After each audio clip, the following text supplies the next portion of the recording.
Well, good afternoon, everyone, and welcome to another episode of Step Up to Rise Up, the weekly show that is calling you to rise higher, to expect more from yourself, and to um, work toward your best self and living your best life. So, for those of us, or those of you, excuse me, who are meeting me for the first time, I want to introduce myself. I'm Linda Nelson, and I'm a mindset belief coach and creator of the Believe in You Academy. And I guide heart centered female solopreneurs like you to grow your business by focusing on your most important asset. And that, my friends, is you. I provide you some strategies to help you turn your passion and purpose into profit so that you can live the life of intention and impact that you deserve.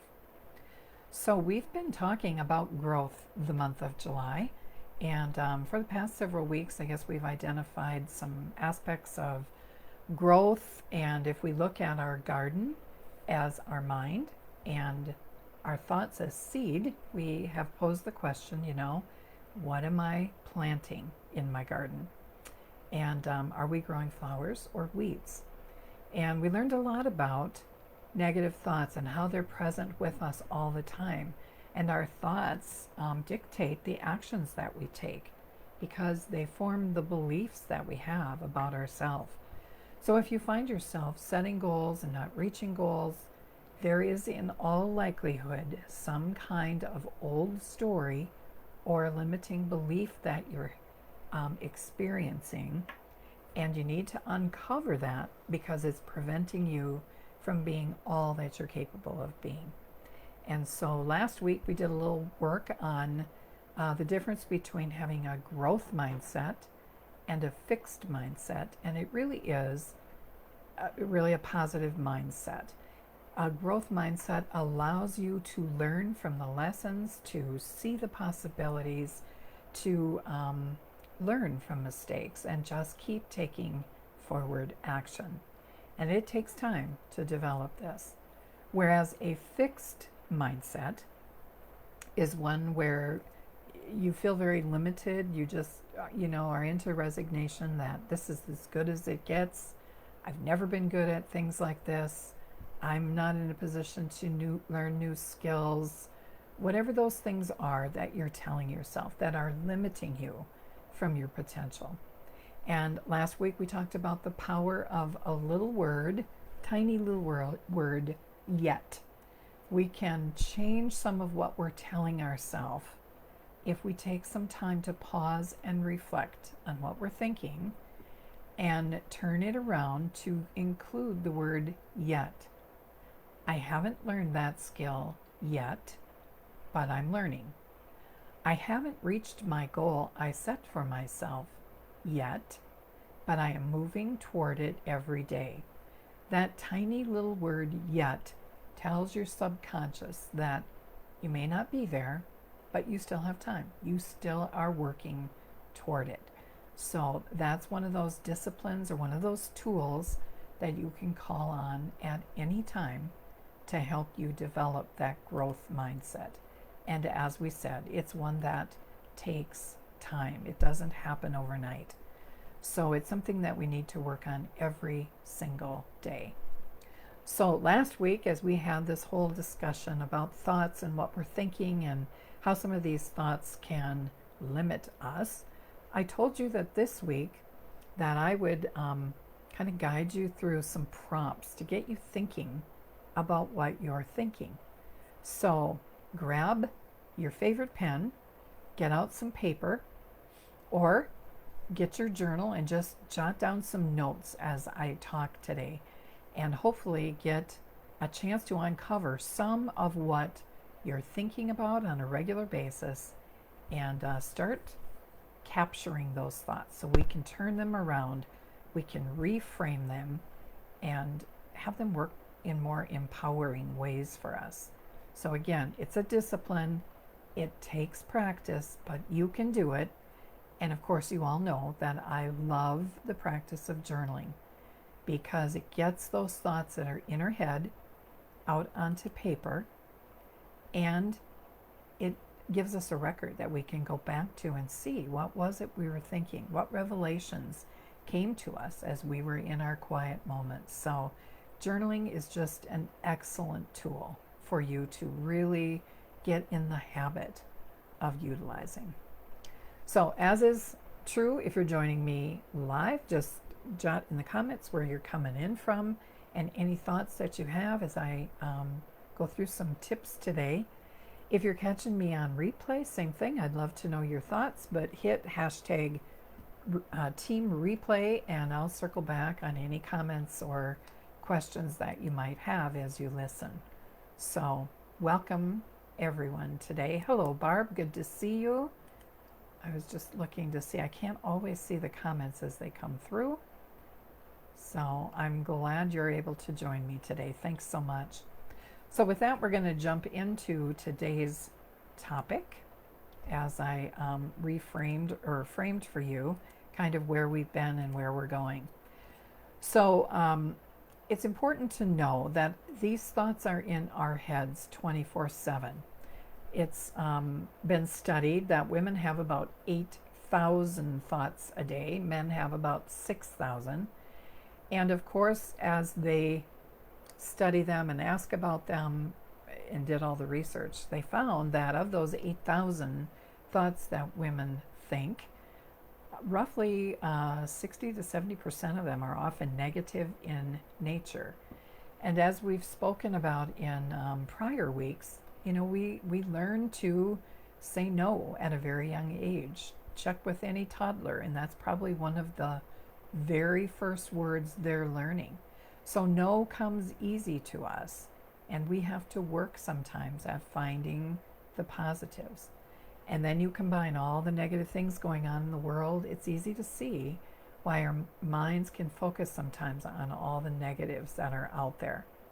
But the good news is you can capture those thoughts once you become aware of what you're thinking, and developing this practice that we've called or defined as a growth mindset. Remember that it's a process and it takes time. We have to constantly remind ourselves of what we're thinking because it happens on a subconscious level, and those thoughts are continually playing in the background of our mind. So we have to stop and pause and be aware of what it is we're thinking.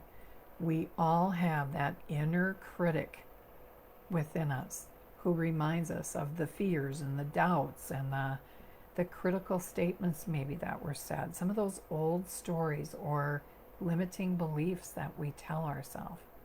So if you're not reaching goals or your life isn't as fulfilling or meaningful as you'd like it, there is in all likelihood some kind of resistance point there that's preventing you from being all that you're capable of being.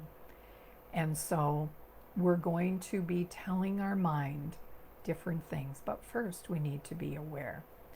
So I want us to journal a little bit today. If you're get your pen ready and just start writing down some thoughts as I pose some questions, and we're going to try to uncover some of those thoughts that are playing in the background for you. So we're going to talk a little bit about limiting beliefs. We've defined those a little bit. If you're not sure what they are, I'm here to tell you that you in all likelihood have some limiting beliefs, and you might not be aware of them. And honestly, those beliefs do change over time and evolve, but it's just one of the inevitable things that happen as we all experience life. We tell ourselves stories and we seek evidence to prove what we're thinking, and that forms our beliefs. So once you begin to learn that you have them and you help to uncover them, then you're in a position to change them and tell yourself some more empowering or better serving beliefs, and look for new evidence of a new story you're telling yourself, and kind of quiet that inner critic that we all have. And so let's talk today a little bit about what does your inner voice sound like. The most important parts of our inner voice were formed early on in our life for many of us. And if what you witnessed or experienced were perceived as hurtful attitudes, then you may have a critical inner voice. The beautiful part of this, as we've said, is once you know what your inner thoughts are, what they're saying to you, you can begin to change it and thereby change your mindset about things. So you can pick a topic about how you feel about work, how you feel about money. You know, that money's a big one that can often be a mindset blockage for people. I know I grew up with money doesn't grow on trees, money is the root of all evil. There's things that we took in and formed our beliefs about that on a real subconscious level, but they can play out into adulthood. So we have to do some exploring of that inner voice because it lies in our subconscious mind and it takes time to tune into it. So your subconscious mind is where you narrate your story and hold on to the messages that you might have heard, such as you're not good enough, or who do you think you are, or you've never been good at things like this, those kinds of thoughts.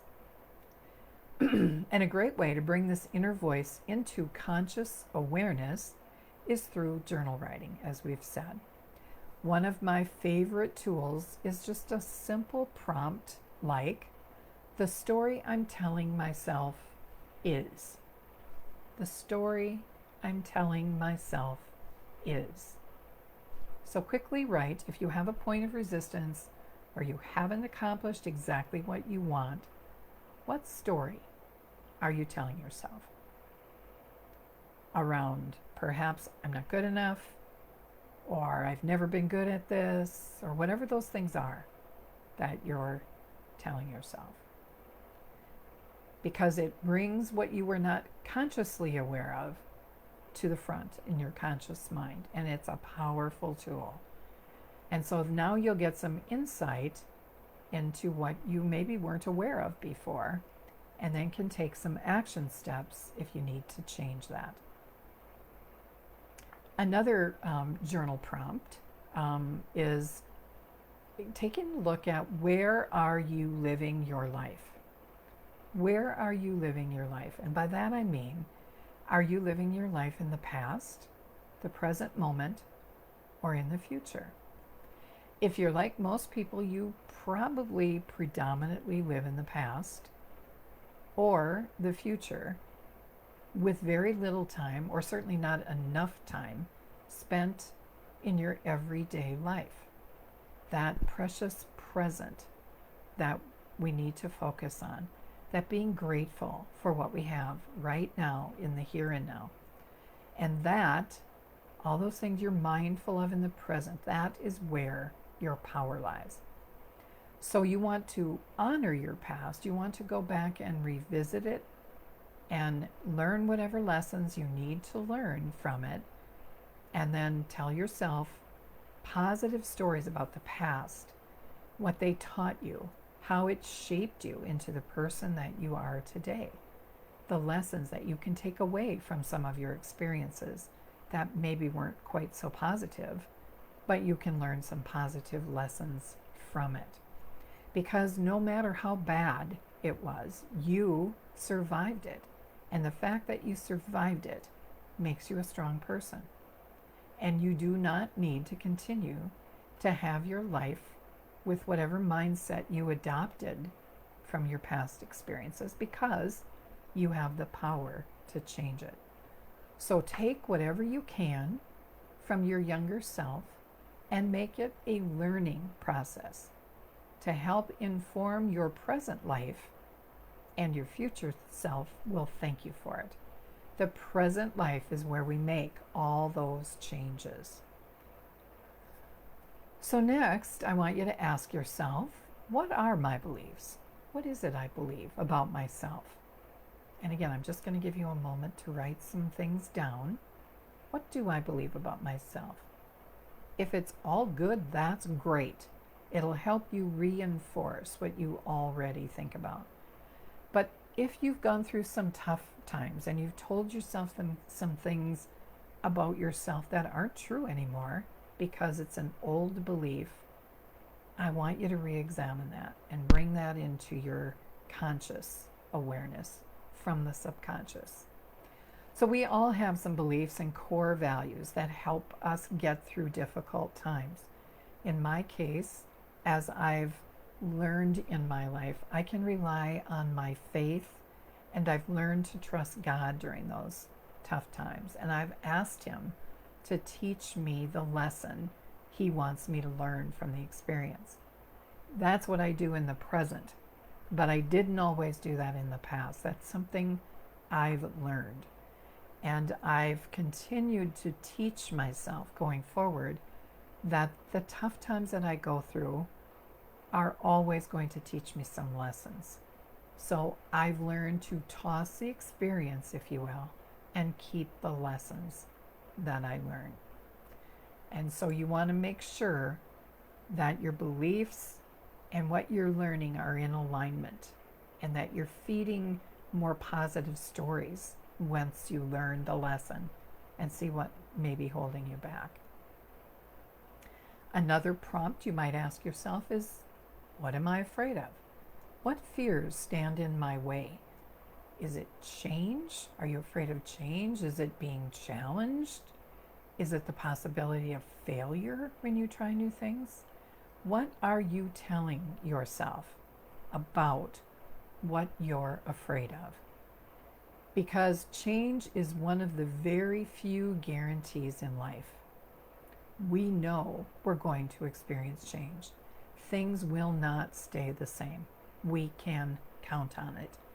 And we also can count on the fact that life gets challenging sometimes. We'll go on for a period of time where there's an ebb and flow to life and things are going well, but ultimately we'll run into some challenges again. That is life, and we need to expect that and think about our response in those tough times. So learning what it is that you fear can be an amazing opportunity for self-discovery and personal growth. So spend some time with, what are my beliefs? What am I afraid of? And just spend some time writing. You may not have time to fully do all that on this live, but throughout the week, see what you come up with. So what comes to the front of your mind when you ask it those questions. Remember, the brain loves to solve problems. We just need to ask it better questions. I'm going to just see if you're with me here and see if there's any comments. Barb has mentioned that she's not journaling lately, but plan to resume. That's great, Barb. Yeah, it can be real busy when we're active and doing other things, but it is such a good practice. And even if you can journal a couple of times a week or at night before bed or whatever, it's just such an amazing practice to get into. Hello.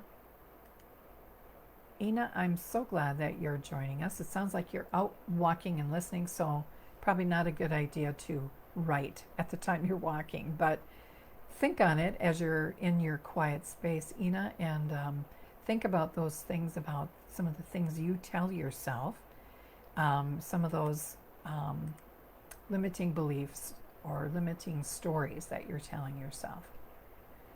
So now when you identify some of your beliefs, or maybe those things that are limiting you, what those negative things are that you tell yourself, and maybe spend some time on, what am I afraid of as it relates to some of those beliefs. Now we need to ask our brains, how can I turn my fear into an opportunity? Think of the possibilities that could come out of turning your fear into an amazing opportunity. If you fear change, journal how change could open up new opportunities.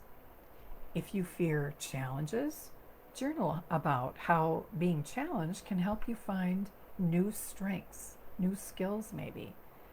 And if your fear is failure, then journal about the good things that can come even from failing.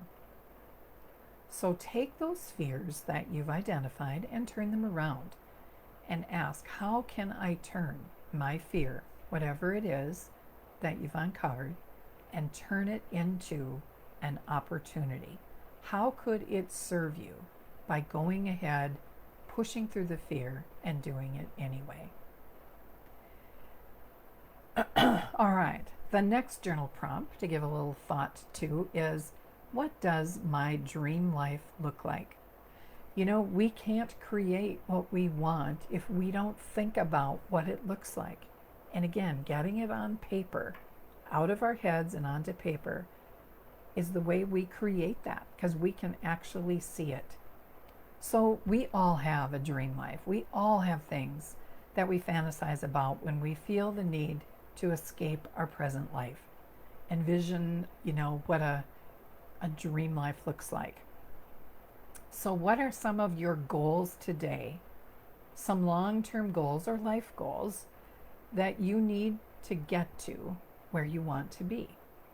So like if you envision your life in the future, again, remember, it's the present moment.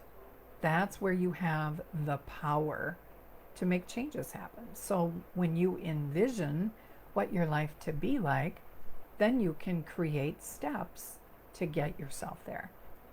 So you want to look and do an exercise that's kind of called vision casting, where you picture what your ideal or dream life would look like, and then work backwards to take some steps to get there. And again, that's the power of the precious present. Another area you might explore is, what have I given up on? What have I given up on? There are times in our life where we need to give up on something, and it makes a lot of sense.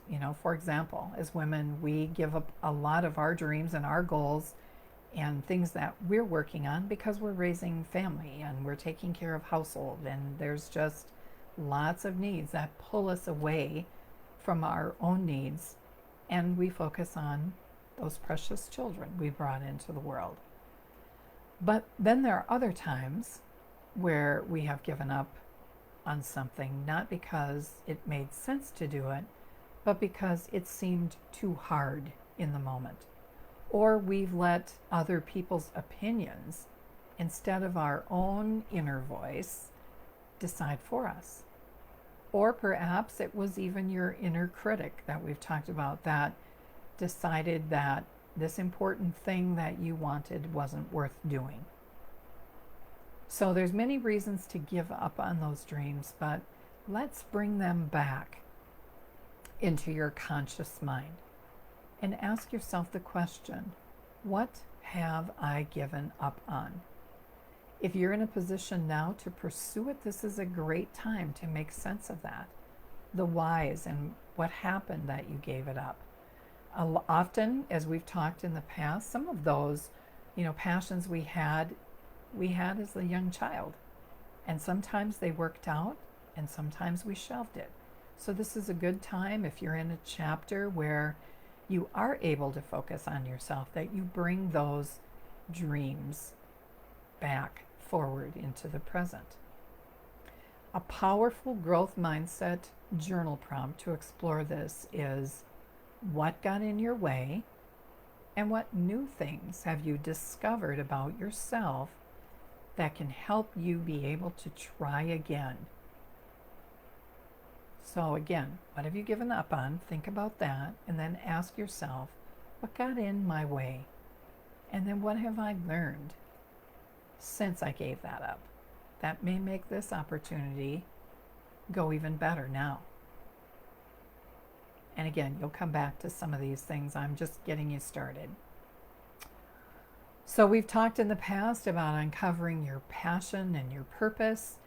And one time I had someone describe passion and purpose as being like a car. Passion is the engine and purpose is the steering wheel. Without either of these, the car would sit and rust. And that's true about life. Without passion and purpose, we have a hard time seeing the big picture. And as a result, we can become easily frustrated or discouraged and sometimes just give up. So it's good to visit about your passions and your purpose on occasion. And if you don't know what they are right now, that's okay. You'll just spend some time exploring them. And maybe you'll expose something in these journal prompts that you'll think about new things, or you might ignite a passion that you had, and that can help you find your purpose in what you're doing in the present. So again, just revisit that, ask yourself those questions occasionally, and get that renewed sense of purpose and joy in your life. Another question to ask yourself, and this is important as it relates to developing this growth mindset that we've been talking about, is to ask yourself honestly, which do I value more? The process or the end result? Which do I value more? The process or the end result? This can be eye-opening. If you value the process more, this can be an amazing growth mindset lesson because you're learning along the way and hopefully celebrating what you're learning. But if you value the end result more, then you might be missing out on some lessons along the way, and you're too focused on the destination versus the journey. And if this is the case, you got to look at what you give up because the end result is taking all your focus, or it doesn't come as quickly as you thought, or as easily to you as you thought. So I just want to remind you again today to continue in your journaling, to uncover some of those things that are standing in your way, and just revisit that from time to time. It's important to do that. So Barb, let's see what she's got to say. She's probably more afraid of success. You know what? Those are very closely aligned. Failure and success, Barb. Yikes, what would I be getting myself into? And that's true. I've been in that position myself, Barb. And so then it's sort of like, oh, but what if I do? What if I do succeed? What would my life look like? And how would I grow as a person if I actually did do it? So again, we have to get into that practice of asking ourselves better questions. So I went over a little bit today to give you some time to journal, but I do encourage you always to pick up that habit. It's such a good one. It's such a good one for you to develop. If I think about quilting, it's the process. Yay! So look at all your learning, Barb. All right, my voice is shot. I'm going to sign off for now, and I'll be back next week. Same time, same place. Have a wonderful week, everyone.